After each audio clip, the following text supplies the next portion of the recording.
नमस्कार, जय हिंद। स्वागत है आप सभी विद्यार्थियों का आपके अपने यूट्यूब प्लेटफॉर्म उदय एजुकेशन में।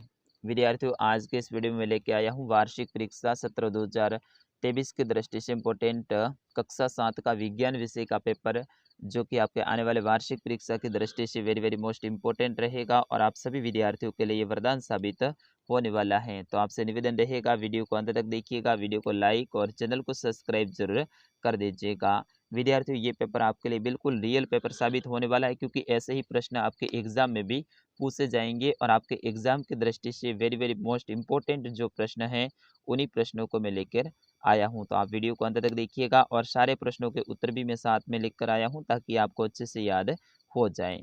बढ़ते हैं पहले प्रश्न की ओर। आप वीडियो को अंत तक जरूर देखिएगा और आपके जो फ्रेंड है उनको भी बताइएगा हमारे चैनल के बारे में कि उदय एजुकेशन पे हमारे लिए वीडियो अपलोड किए जाते हैं, तो वहाँ पे जाके आप जरूर देखें। चलिए, पहला प्रश्न।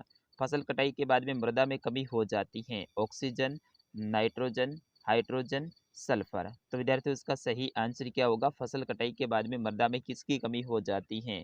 बिल्कुल, अगर आपको आंसर आता है तो ये प्रश्न मैं आपके लिए छोड़ रहा हूँ, आप कमेंट बॉक्स में जरूर बताइएगा।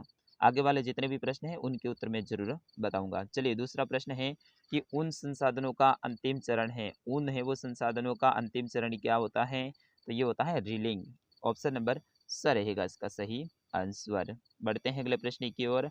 अगला प्रश्न, निम्नलिखित में से ऊष्मा का कुचालक है, यानी ऊष्मा यहाँ पे अपन जो गर्म करते हैं तो यहाँ तक इसकी गर्मी नहीं पहुँचती है, वो कौन है? तो इसका सही आंसर हो जाएगा जल। ऑप्शन नंबर स रहेगा सही आंसर। ऊष्मा का कुचालक है ये जल है। बढ़ते हैं अगले प्रश्न की ओर। अगला प्रश्न है प्रश्न संख्या 4।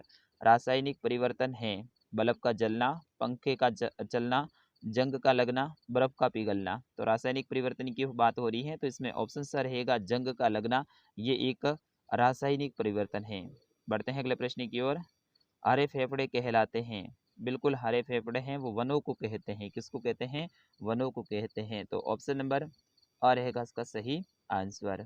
अगला प्रश्न है कि सरल रेखा के अनुदेशक का गमन करता है, ध्वनि, प्रकाश, जल, सभी।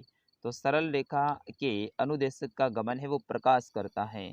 तो ऑप्शन ब रहेगा इसका सही आंसर। बढ़ते हैं अगले प्रश्न की ओर। अगला प्रश्न है रिक्त स्थान की पूर्ति कीजिए, यानी खाली जगह को भरना है। यहाँ पे पहली खाली जगह देखिए कि फेफड़े खाली जगह में स्थित हैं होते हैं, तो फेफड़े वक्ष गुहा में, यहाँ पे हो जाएगा आपका वक्ष गुहा, ये वाला है पहला वाला। अगला है वाहन द्वारा तय की गई दूरी को से मापते हैं, तो वाहन द्वारा तय की गई दूरी को ओडोमीटर में मापते हैं, तो ओडोमीटर आ जाएगा इसमें, ठीक है। फिर उसके बाद में बढ़ते हैं अगली खाली जगह की ओर। पसीने में जल और लवण होता है, पसीने के अंदर जल और लवण होता है, अम्ल नहीं होता, ठीक है ना, लवण होता है। अगला है कि पालक में पाया जाता है, पालक में है वो ऑक्टोसिक सॉरी ऑक्सलिक जो अम्ल है वो पाया जाता है, तो यहाँ पे ऑक्सलिक अम्ल हो जाएगा। और अंतिम खाली जगह है कि हरे पादप अपना भोजन स्वयं बनाते हैं, इसीलिए स्वपोषी कहते हैं, तो यहाँ पे स्वपोषी आ जाएगा। अगला प्रश्न है प्रश्न संख्या 6। मिलान कीजिए, यानी इनका मिलान करना है। तो यहाँ पे पहला है रंध्र, रंध्र का मिलान हो जाएगा वाष्पो उत्सर्जन से, यानी ऑप्शन नंबर 2 से। जाइलम, जाइलम है वो जल का अवशोषण करता है, तो यहाँ पे अवशोषण हो जाएगा। फिर उसके बाद में मूल रोम, मूल रोम का संबंध है वो जल परिवहन से हो जाएगा और फ्लोएम का हो जाएगा भोजन का परिवहन से है। इस तरह से आपको यहाँ पे मिलान करना है। बढ़ते हैं अगले प्रश्न की ओर। प्रश्न संख्या 7। क्या कवक रोग कारक भी होते हैं? तो कवक रोग कारक भी होते हैं, बिल्कुल हाँ, कवक रोग कारक होते हैं। इसमें त्वचा रोग, आंत रोग आदि हो सकते हैं। अगला प्रश्न है अमीबा का नामांकित चित्र बनाइए। ये प्रश्न पक्का आएगा अमीबा वाला, ठीक है ना। तो अमीबा का नामांकित चित्र बनाना है, इस तरह से आप अमीबा का चित्र बनाइए। फिर उसके बाद में पादाप, केंद्रक, फिर उसके बाद में खाद्य कणिका जिसको अंतर्ग्रहण भी कहते हैं, और फिर उसके बाद में खाद्य धानियाँ, फिर उसके बाद में बहिक्षेपित अपशिष्ट। इस तरह से ये अमीबा का नामांकित चित्र बनाना है। बढ़ते हैं अगले प्रश्न की ओर। प्रश्न संख्या 9। ऊष्मा का स्थानांतरण किस प्रकार होता है? तो विद्यार्थियों, उसका सही आंसर होगा ऊष्मा सदैव उच्च ताप की वस्तु से निम्न ताप की वस्तु की ओर स्थानांतरित होती है। एक वस्तु से दूसरी वस्तु में ऊष्मा साधारण 3 प्रक्रमों द्वारा स्थानांतरित होती सकती है। चालन, सहवन और विकर्ण के द्वारा। अगला प्रश्न है मौसम और जलवायु में अंतर बताइए। तो विद्यार्थियों इसका सही आंसर होगा मौसम।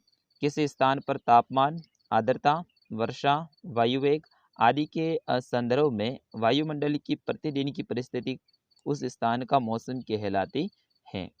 वायुमन वायु जलवायु किसी स्थान के मौसम की लंबी अवधि उस स्थान की जलवायु कहलाती है। अगला प्रश्न है मानव उत्सर्जन तंत्र का नामक चित्र बनाइए। तो इस तरह से मानव उत्सर्जन तंत्र का नामक चित्र आपको बनाना है। ये प्रश्न भी इम्पोर्टेंट है। फिर उसके बाद में बढ़ते हैं अगले प्रश्न की ओर। प्रश्न संख्या 12 स्वपरागण और परपरागण में अंतर बताइए। तो विद्यार्थियों उसका सही आंसर होगा स्वपरागण में परागण परागकोश से उसी पुष्प के वर्तिका ग्रह पर स्थानांतरित होते हैं, जबकि परागण पर परागण में परागण एक पुष्प के परागकोश से उसी प्रकार से दूसरे पुष्प के वर्तिकाग्र पर स्थानांतरित होते हैं। इस तरह से आपको इनमें अंतर बताना है। प्रश्न संख्या 13 है कि दो स्टेशनों के बीच की दूरी 240 किलोमीटर है। कोई रेलगाड़ी इस दूरी को तय करने में 4 घंटे लेती है, तो रेलगाड़ी की चाल है वो आपको ज्ञात करनी है। तो इस तरह से चाल ज्ञात की जाती है। चाल ज्ञात करने का जो सूत्र है वो है चाल बराबर दूरी बटा समय। तो यहाँ पे दूरी 240 किलोमीटर, समय 4 घंटा, तो चाल 240 बटा 4 घंटे। तो इसको अपन हल करते हैं तो 60 किलोमीटर आ जाता है। अतः रेलगाड़ी की चाल है वो 60 किलोमीटर होगी। अगला प्रश्न है प्रश्न संख्या 14 विद्युत धारा के किन्हीं दो प्रभावों के नाम लिखिए।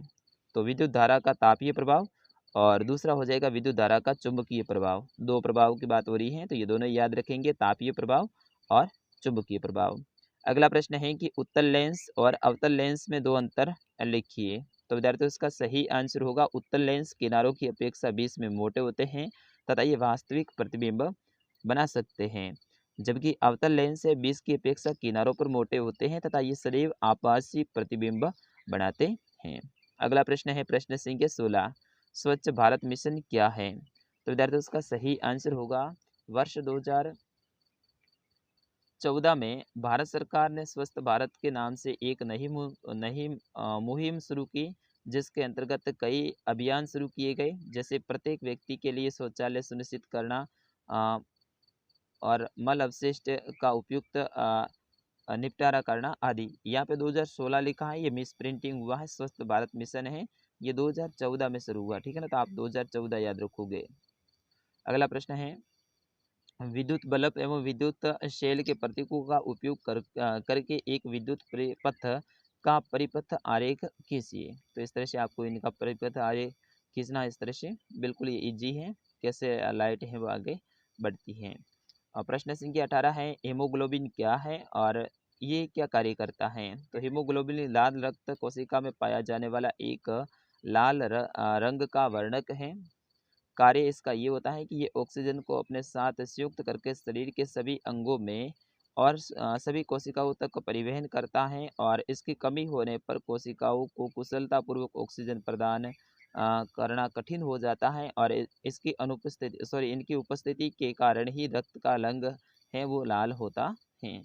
अगला प्रश्न है क्या होगा यदि रक्त में प्लेटलेट्स नहीं होंगे। यदि रक्त में प्लेटलेट्स नहीं होंगे तो रक्त का थक्का नहीं बनेगा और चोट लगने पर उस स्थान से लगातार रक्त बहता रहेगा।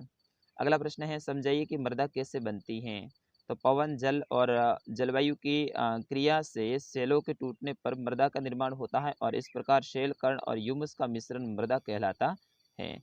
और अंतिम प्रश्न है कि विश्व जल दिवस कब मनाया जाता है। तो विद्यार्थियों ये था कक्षा 7 का विज्ञान विषय का पेपर। पूरा का पूरा पेपर मैंने आपको समझा दिया है, अच्छे से याद करवा दिया है। आप इस वीडियो को ज़्यादा से ज़्यादा शेयर कीजिएगा और अगला कौन से विषय का पेपर चाहिए आप ज़रूर कमेंट बॉक्स में मुझे बताइएगा। फिलहाल के लिए इस वीडियो में इतना ही। नमस्कार, जय हिंद।